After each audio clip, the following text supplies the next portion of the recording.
Dinathanthi doctor MGR பல்கலைக்கழகம் இணைந்து நடத்தும் கல்வி கண்காட்சி 2016 மதுரையில் துவங்கியது.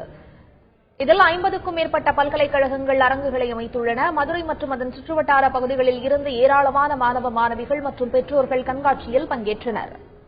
நான் 12th ஸ்டாண்டர்ட் முடிச்சிருக்கேன். நான் இங்க எக்ஸிபிஷனுக்கு வந்திருக்கேன்.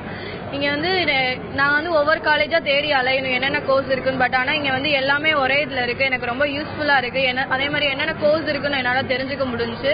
இப்ப எல்லாரும் நல்லா எனக்கு எக்ஸ்பிளைன் பண்றாங்க. எனக்கு ரொம்ப யூஸ்ஃபுல்லா இருக்குது. இங்க நிறைய இன்ஜினியரிங் காலேஜ் வந்திருக்கு. பார்க்கையில எனக்கு ஒரு ஐடியா தோணுது, நல்ல காலேஜ்ல சேரணும்னு. கண்காட்சியில நிறைய காலேஜுக்கு பார்த்தோம். பையனை இங்க பார்த்ததுல பையனை நல்ல ஒரு காலேஜில் படிக்க வைக்கிறது எங்களுக்கு ஒரு ஐடியா கிடைச்சிருக்கு. இன்ஜினியரிங் படிக்க வைக்கலாம்னு இதேபோல் சென்னை வர்த்தக மையத்தில் துவங்கியுள்ள தினத்தந்தி கல்வி கண்காட்சியில் 70க்கும் மேற்பட்ட கல்வி நிறுவனங்கள் அரங்குகளை அமைத்திருந்தன. எல்லா விதமான படிப்புகள் குறித்தும் ஒரே இடத்தில் தெரிந்து கொள்ளும் வகையில் இந்த கண்காட்சி இருந்ததாக மாணவர்கள் அப்போது தெரிவித்துள்ளனர். தினத்தந்தி இந்துஸ்தான் கல்வி நிறுவனங்கள் இணைத்து நடத்தும் வெற்றி நிச்சயம் வழிகாட்டுதல் நிகழ்ச்சி இன்று தொடங்கியது.